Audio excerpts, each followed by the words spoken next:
Hey, well, Travers. So I'm just making up some dry sourdough.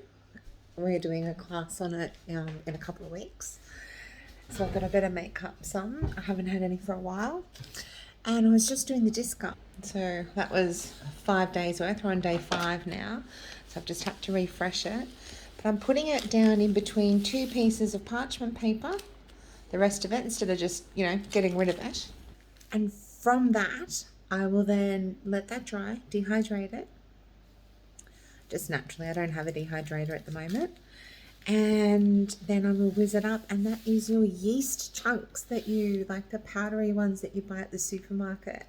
Now I know with the floods and the food shortages, with COVID and everything, that's been a big one that just has not been available.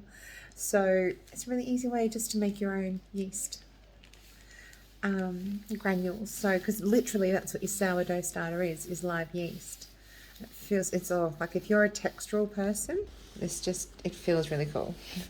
So just leave that to, and then I just wanted to let you know we've been going low tox in the house. Well, we were low tox anyway, but there was so much stuff that, to be honest, I got a bit lazy around.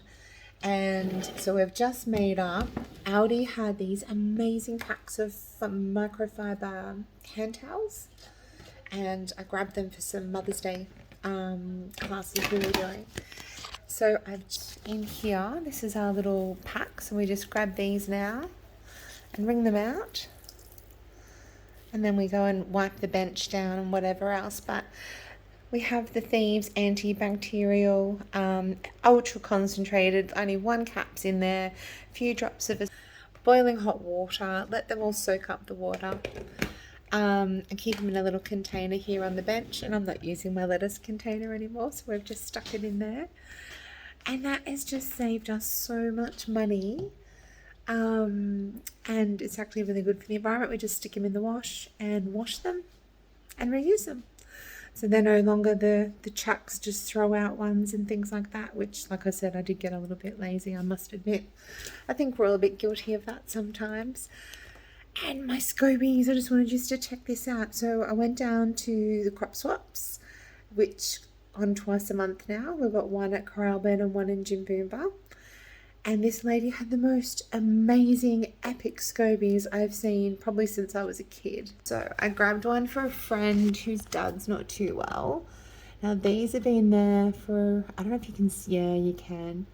You can see that one forming on the top. It's just, so beautiful. They're all air bubbles underneath, like just, it's amazing. You can see the thickness of them. This one was just incredible. So that's like my hotel in there, and I've got quite a few. I know they look very attractive, don't they? I actually really like them. So yeah, that's what we've been up to. And I showed you those, yeah.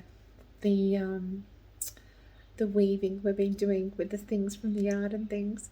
So I hope if anyone tries the excuse me, the live yeast with the discard on the sourdough, I'd love to know how you go. You just whiz it up when it's dehydrated, stick it in a jar, and then you can, activate that with a little bit of water, and boom, you've got yeast again for making bread and all sorts of things. So if anyone does try that, please let me know how you go with it, because I'd love to hear back from you. All right, bye, Wild Tribe.